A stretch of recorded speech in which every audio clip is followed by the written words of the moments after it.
नमस्कार, मैं राजू कुमार झा और एक बार फिर से आपके लिए जो ख़ास शो डॉक्टर साहब में हम लेकर आते हैं, नए-नए एक्सपर्ट आते हैं और वो आपको बताते हैं कि आपके लिए सेहत की बात में क्या कुछ होगी।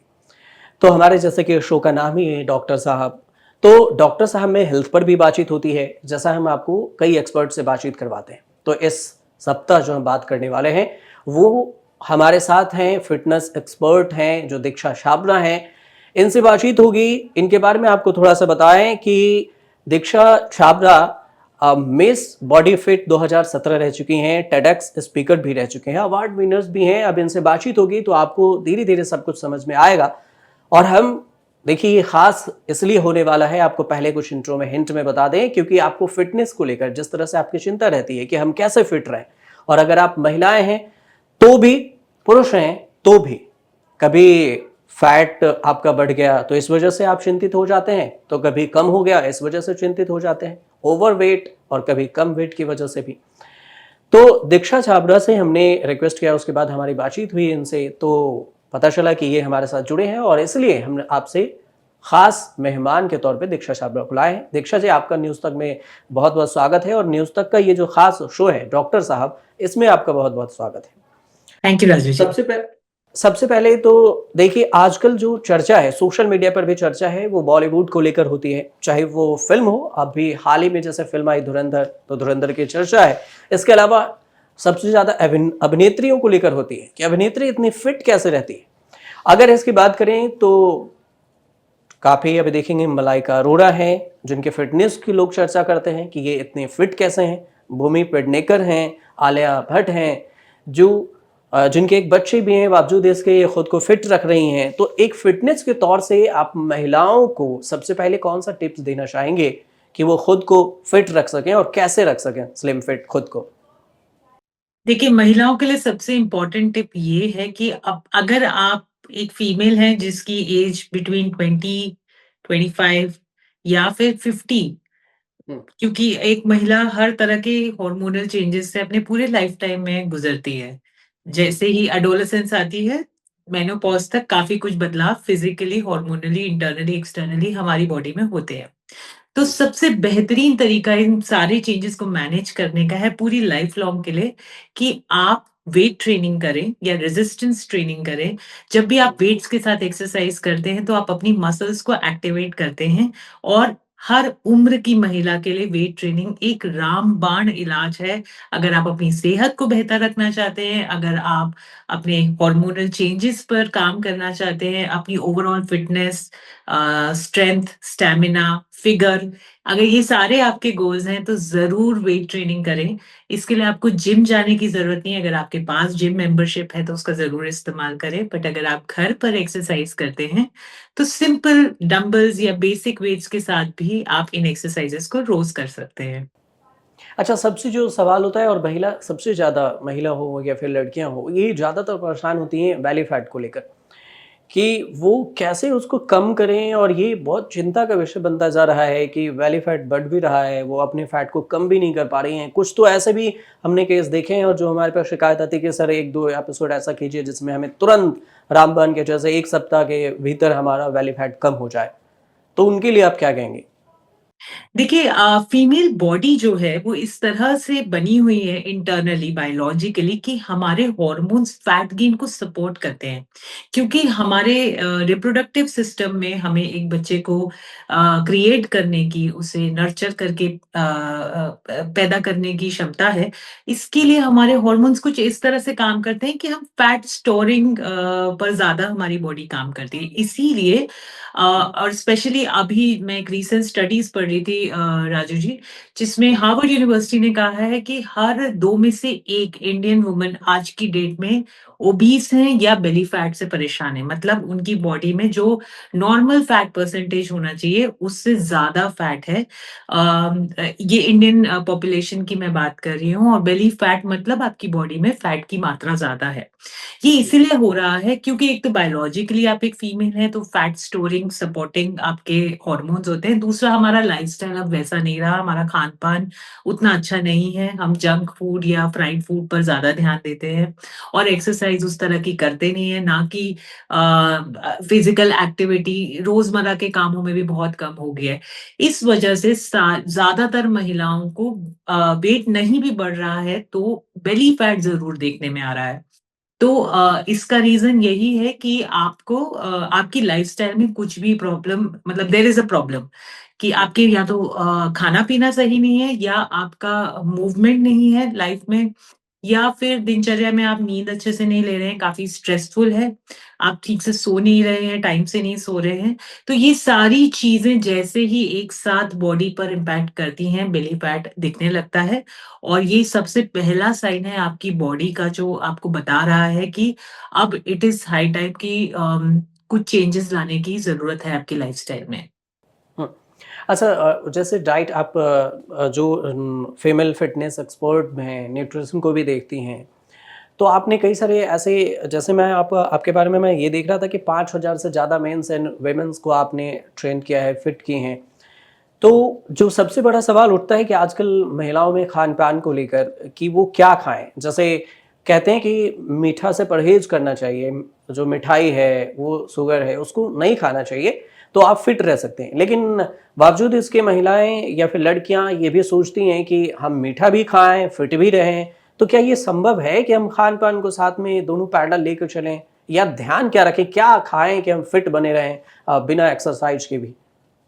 देखिए बिना एक्सरसाइज़ के तो मैं सजेस्ट नहीं करूँगी राजू जी क्योंकि एक आधी अप्रोच है। बट जहाँ तक बात आती है न्यूट्रिशन की तो कुछ भी ना बिल्कुल छोड़ने की ज़रूरत है और ज़्यादातर प्रॉब्लम्स वेट गेन की या फैट गेन की तब आती हैं जब आप ज़रूरत से ज़्यादा परहेज़ी कर रहे हैं। आप कुछ ऐसी चीज़ें खा रहे हैं जो हेल्दी नहीं है।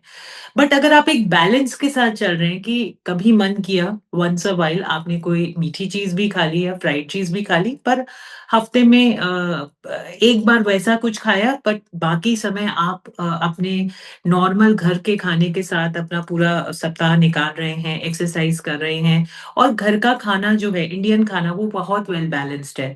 अगर आप उसको बैलेंस करना सीख जाएँ कि कितनी रोटी खानी चाहिए, कितना दाल, सब्ज़ी अगर आप नॉन वेजिटेरियन हैं तो कैसे उसे अपनी रोज़ की डाइट में ऐड करें, किस तरह के नाश्ते होने चाहिए आपके रोज़ की डाइट में। आपकी अगर आप ऑफ़िस गोइंग महिला हैं या घर पर अभी-अभी डिलीवरी हुई है, किसी भी दौर से आप गुज़र रही हैं, तो उस हिसाब से आपकी किस तरह से डाइट बननी चाहिए, ये अवेयरनेस को लाना ज़रूरी है और ये इतना मुश्किल नहीं है राजू जी। अगर आप थोड़ी-सी रिसर्च करेंगे तो काफ़ी कुछ नॉलेज मिल जाती है। तो जैसे ही आपने अपनी ज़रूरत के हिसाब से अपनी डाइट को थोड़ा-सा भी उसमें फेर-बदल ले आए या आप किसी एक्सपर्ट के पास चले गए कि जी मुझे समझ नहीं आ रहा है कि मैं कैसे करूँ या मैं कोशिश तो कर रही हूँ पर हो नहीं रहा है, तो आप मदद करें। तो जैसे ये इस तरह के कदम आप उठाएँगे, तो बहुत बड़े चेंजेस के बगैर भी आप एक नॉर्मल डाइट के साथ एक हेल्दी लाइफ़स्टाइल की तरफ आगे बढ़ सकते हैं।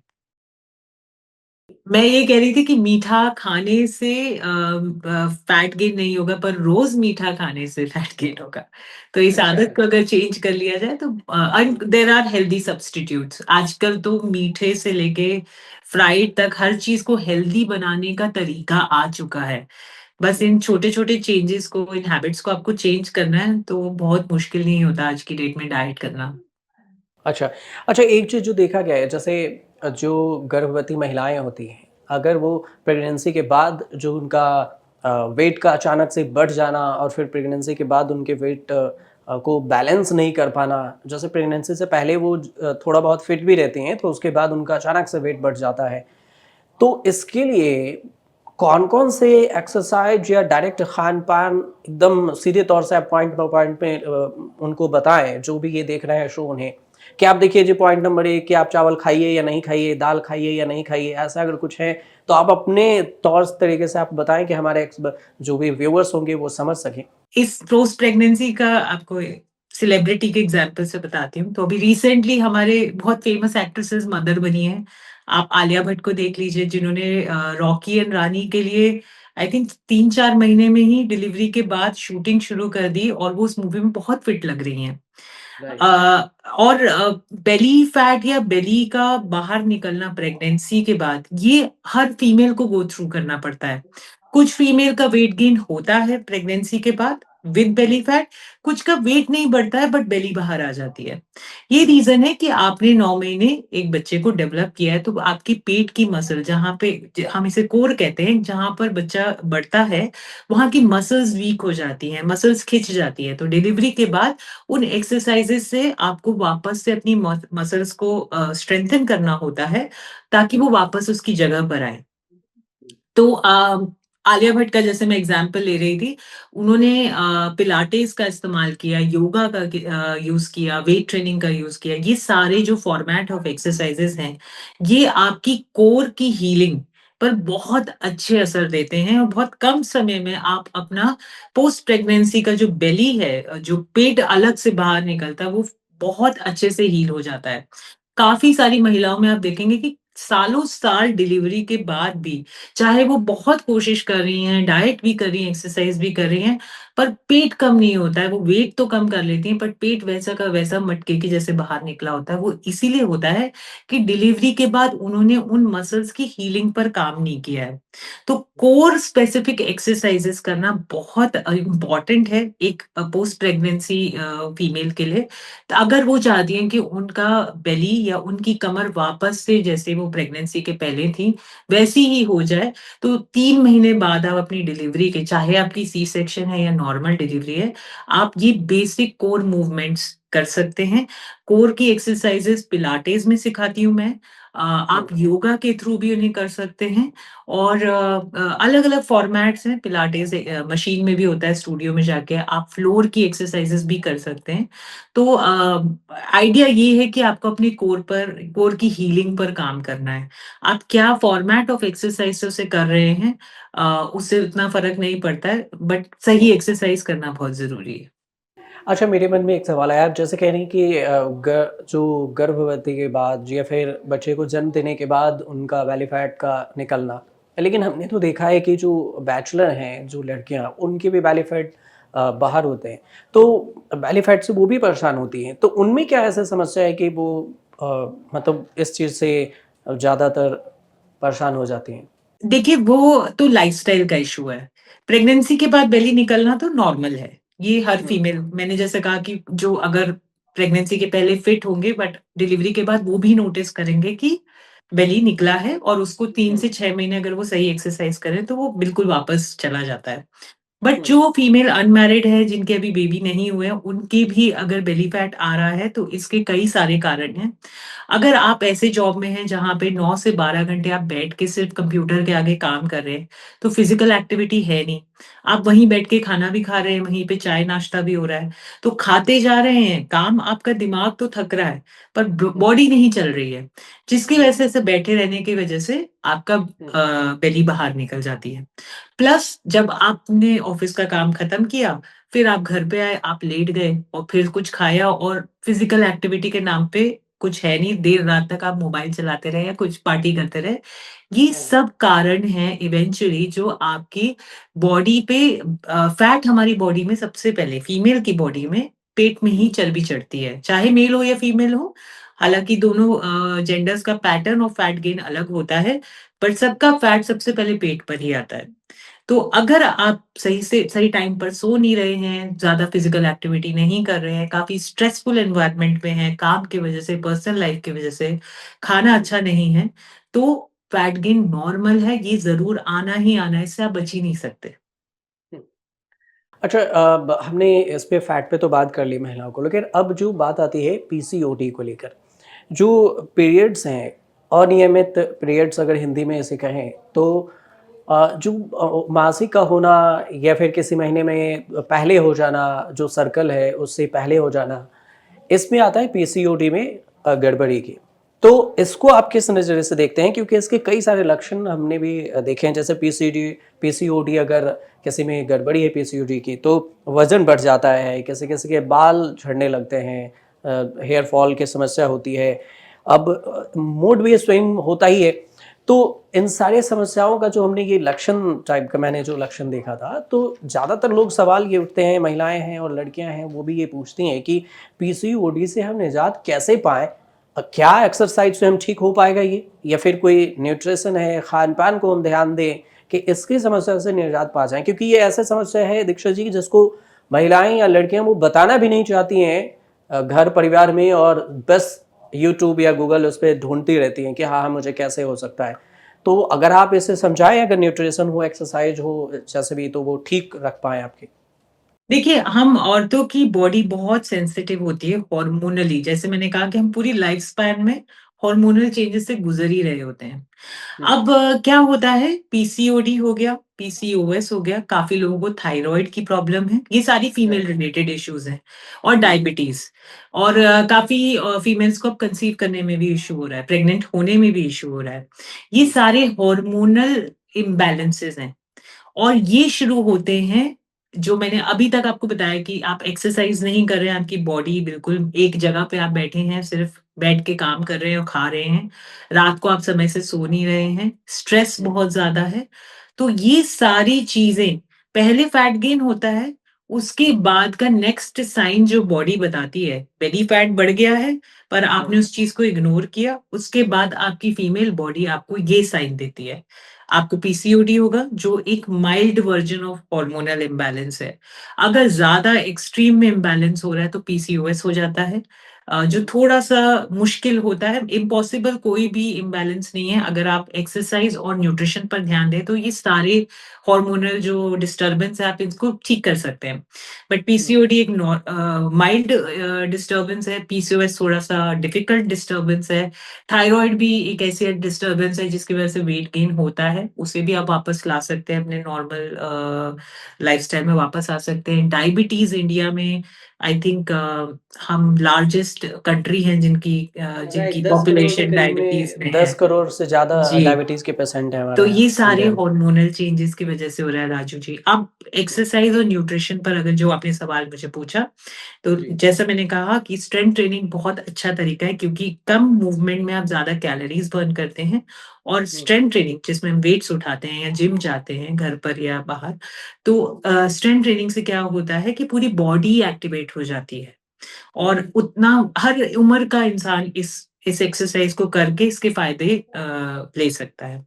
न्यूट्रिशन पर जब तक आपका न्यूट्रिशन बैलेंस नहीं होगा, आपकी जो भी कंसर्न्स है, हेल्थ इश्यूज़ है, उसके हिसाब से हुँ, तब तक इसको आप फिक्स नहीं कर सकते। इनकी दवाइयाँ इन्हें हुँ, कुछ हद तक इनके असर को कम कर सकती है, जो भी दवाइयाँ आती हैं। बट हाँ, जो उसके साइड इफ़ेक्ट्स हैं, जो इस इम्बैलेंस के इम्पैक्ट है आपकी बॉडी में, वो हुँ, का नहीं जाएगा जब तक आप एक्सरसाइज़ और डाइट नहीं करेंगे। तो डाइट बहुत स्पेसिफिक होती है, तो इसीलिए एक एक्सपर्ट की सलाह लेना इन केसेज़ में बहुत ज़रूरी है। अगर आपको हुँ, पीसीओडी है, डायबिटीज़ है, पीसीओएस है या थायरॉइड है, तो हुँ, किसी प्रोफ़ेशनल के साथ जिन्हें इन चीज़ों का एक्सपीरियंस है, under a doctor's supervision, under a nutritionist supervision and a fitness expert supervision, आपको इन सभी लोगों को कंसल्ट करके एक प्रोग्राम बनाना होगा, जिससे आप अपनी सेहत को एक पूरा 360 डिग्री वैसा ट्रीटमेंट दें। और ये ऐसी चीज़ है कि अगर इसको एक बार आपने सही तरीके से एड्रेस कर लिया, तो ये लाइफ लॉन्ग में आपको आगे आप सीख जाएँगे कि इसको मैनेज नहीं कैसे करना है। तो वो वापस से वैसी कंडीशन नहीं होती है। तो जब भी कोई हेल्थ इश्यू आपकी रिपोर्ट्स में आए या ऐसा कुछ भी आए, तो किसी एक्सपर्ट की सलाह ज़रूर लें उस केस में। आप कोई अपनी तरफ से 1-2 एक्सरसाइज़ जो सजेस्ट कर सकें, जो महिलाएँ करें और इस सब से निजात पा सकें? उसमें कोई सजेस्ट करना चाहें? सबसे बेहतरीन एक्सरसाइज़ेज़ है, एक तो अगर आप घर पर एक्सरसाइज़ कर रहे हैं, आप घर पर ही वर्कआउट करना चाहते हैं, जिम में मेंबरशिप नहीं लेना चाहते हैं, तो एक डंबल का पेयर अपने घर पर ज़रूर रखें, अराउंड हुँ, 3 से 5 केजी का डंबल। 3 केजी जिन्होंने कभी भी वेट ट्रेनिंग नहीं की है, वो उससे स्टार्ट कर सकते हैं। और वेट ट्रेनिंग का फ़ायदा ये होता है कि जब आप रेगुलर एक्सरसाइज़ करते हैं, तो आप वेट को धीरे-धीरे बढ़ाना चाहेंगे। सो हुँ, 3 केजी से शुरू करके हम 5 केजी तक 2 या 3 महीने में आराम से पहुँच सकते हैं। 1 डंबल 3 केजी का। अब 2 डंबल्स के साथ आप पूरी बॉडी की 5 एक्सरसाइज़ेज़ करें, जो हुँ, बहुत फ़ायदा देंगी। पहली है स्क्वाट्स। डंबल्स के साथ आप स्क्वाट्स करें। ये आपकी फुल बॉडी का वर्कआउट है और स्पेशली लोअर बॉडी के लिए है। दूसरा है चेस्ट प्रेस। इसके लिए आप हुँ, फ्लोर पर लेट जाएँ और डंबल्स का इस्तेमाल करके अपनी अपर बॉडी पर काम कर सकते हैं। हुँ, तीसरा है बाइसेप कर्ल, जिसमें आपने देखा होगा बहुत सारी औरतों के यहाँ पर हुँ, फैट जम जाता है आर्म्स में। बिल्कुल, तो बाइसेप कर्ल्स डंबल के साथ आप करेंगे तो आपकी जो बाहें हैं वो बिल्कुल टोन्ड हो जाती हैं। चौथी एक्सरसाइज है ट्राइसेप, जो बाह के हुँ, पीछे का मूवमेंट है। हुँ, यहाँ पे फीमेल को बहुत फैट गेन होता है, स्पेशली हुँ, हार्मोनल फैट गेन। तो हुँ, बाइसेप एंड ट्राइसेप 2 अलग पार्ट है आपके आर्म के और इन दोनों की अलग-अलग एक्सरसाइज होती है। बाइसेप कर्ल होता है और ट्राइसेप एक्सटेंशन होता है। और 5वीं एक्सरसाइज है डेडलिफ्ट। ये हुँ, भी एक फुल बॉडी एक्सरसाइज है। अपर बॉडी, लोअर बॉडी और आपका कोर जो पेट की मसल है, ये तीनों मसल सब साथ में काम करती हैं। तो ऐसी एक्सरसाइज़ेज़ स्ट्रेंथ ट्रेनिंग में बहुत सारे मूवमेंट्स हैं, बट ये 5 बेसिक एक्सरसाइज़ेज़ जो आप कर सकते हैं हुँ, और ऐसी एक्सरसाइज़ेज़ करें आगे अगर आप अपने बारे में इस बारे में और जानकारी लेना चाहें। इन हुँ, एक्सरसाइज़ेज़ को कहते हैं कंपाउंड मूवमेंट्स, जिसमें हम ज़्यादा से ज़्यादा बॉडी की मसल्स को यूज़ करते हैं। तो हुँ, डेडलिफ्ट, स्क्वाट, चेस्ट प्रेस ये कंपाउंड मूवमेंट्स आते हैं, जिसमें ज़्यादा मसल्स यूज़ होती हैं। तो आगे अगर आप और वेरिएशन सीखना चाहें तो हमेशा देखें कि कंपाउंड मसल्स के लिए कौन-सी कंपाउंड मूवमेंट्स कौन से हैं। तो जी। जितने भी आप ऐसी एक्सरसाइज़ करेंगे जहाँ ज़्यादा से ज़्यादा मसल्स एंगेज हो रही हैं, वो आपके पीसीओडी और किसी भी हार्मोनल इम्बैलेंस के लिए बहुत ही बेहतरीन एक्सरसाइज़ेज़ हैं। हुँ। अच्छा, मैं लास्ट में एक सवाल मैं जो सोच रहा था कि आपसे पूछ लूँ कि शॉर्ट में मैं जानना चाहूँगा, बॉडी शेमिंग को लेकर ज़्यादा चर्चा होती है और दूसरी होती है कि जैसे सेलुलाइटिस जो एक देखा गया है महिलाओं में। अब सेलुलाइटिस क्या है, मैं ही दर्शकों को शॉर्ट में बता दूँ ताकि आप समझाएँ तो आसानी हो जल्दी से। जो महिलाओं की जो ब थाई है या फिर जो ब आगे साइड वाला पैर के पास से ऊपर थाई के पास का जो पार्ट है, वहाँ पर हार्ड मसल्स हो जाते हैं और उसमें जो उभरा-उभरा सा जिसको आप हिंदी में बोले तो जो चकत्ता भी कहते हैं लोकल बोलचाल की भाषा में, ऐसा आपको बड़ा-बड़ा दिखेगा, जो कि आपको तस्वीर में दिख जाएगी, जो मैं आपको तस्वीर लगा दूँगा कि ये क्या है सेलुलाइटिस। तो सेलुलाइटिस और बॉडी शेमिंग इस दोनों को लेकर आप मुझे बताएँ, जैसे बॉडी शेमिंग को लेकर तो ज़्यादातर रहती है कि ये ज़्यादा मोटे हैं, ज़्यादा पतली है, ये है, वो है, तो कर इससे कैसे महिलाएँ निजात पाएँ? और ये सेलुलाइटिस को लेकर शॉर्ट में बताएँ कि क्या करे कि महिला ठीक हो जाए? देखिए, सेल्यूलाइटिस एक ऐसी कंडीशन है जो ऑलमोस्ट हर फीमेल को होती है। हुँ, इसका मोटापे से कोई लिंक नहीं है। सबसे पहले तो हुँ, ये जानना बहुत ज़रूरी है। कई हर फिट महिला को भी सेल्यूलाइटिस होता है। तो ये कंडीशन एक पैटर्न है जिसे आप समझ लीजिए बॉडी का, हुँ, जिसमें स्किन की लेयर के नीचे फैट का डिपोज़िशन है और क्योंकि वहाँ पे सेल्स की थोड़ी-सी इर्रेगुलैरिटी है, तो वो बाहर से ऐसे खुरदुरा दिखता है या बाहर निकल के दिखता है। तो जी, इसको आप एक्सरसाइज से या डाइट से थोड़ा बहुत हुँ, कम कर सकते हैं। हुँ, एक अ, अ, ल अ, लाइपो मतलब मसाज होती है जिसमें हम लिपिड्स को अपनी बॉडी से फ्लूइड्स लिपिड्स को हाँ, राइट। बाहर निकालते हैं। तो उस हुँ, तरह के मसाज मूवमेंट्स के आपको वीडियो दिख जाएँगे यूट्यूब में, वो भी आप हुँ, ट्राई कर सकते हैं। बट ये हुँ, ऐसी कंडीशन नहीं है जो किसी पर्टिकुलर एक्सरसाइज से ही निकलेगी। अगर जी, आपको ये बहुत ज़्यादा डिस्टर्ब करता है तो आपको एक कॉस्मेटिक ट्रीटमेंट लेने की ज़रूरत है। बट जस्ट इन केस मतलब मैं आपको ये बता देती हूँ कि ये बहुत कॉमन है और ये हुँ, इसमें मोटापे या पतलेपन का कोई रिलेशन नहीं है। हर फीमेल को कहीं न कहीं सेल्यूलाइटिस होता है, ये एक नॉर्मल चीज़ है। तो इसको जी, नॉर्मलाइज़ कर लेंगे तो उतना परेशान नहीं होंगे। अब आती है बॉडी शेमिंग, तो सेम चीज़ को है कि ज़्यादातर हुँ, फीमेल्स जो हैं वो फिटनेस को इसीलिए नहीं अडैप्ट करती कि उनको शर्म आ रही है हाँ, वेट राइट, उठाने में, जिम जाने में। उन्हें बॉडी शेमिंग की वज़ह से वो सबसे ज़्यादा डिमोटिवेट हो जाती हैं। तो हुँ, बॉडी शेमिंग जो कर रहे हैं वो तो बहुत खराब कर रहे हैं, बट अगर एज़ अ फीमेल आप उससे अफ़ेक्ट हो रहे हैं, तो हुँ, वो होना बंद हो जाइए, क्योंकि लोग तो मज़ाक उड़ाएँगे। चाहे आप पतले हैं या दुबले हैं, फिट हाँ, हैं। वो भी है ना, लोगों का काम है जो काम है कहना। कहना, आप अपना काम करिए, बिल्कुल दिमाग, दिल पक्का करिए, अपने मोटिवेशन के साथ आगे जाइए और इसे किसी और को दिखाने के लिए ना करें। अपनी फ़िटनेस जर्नी को किसी और के लिए नहीं, अपनी खुद के लिए करना होता है।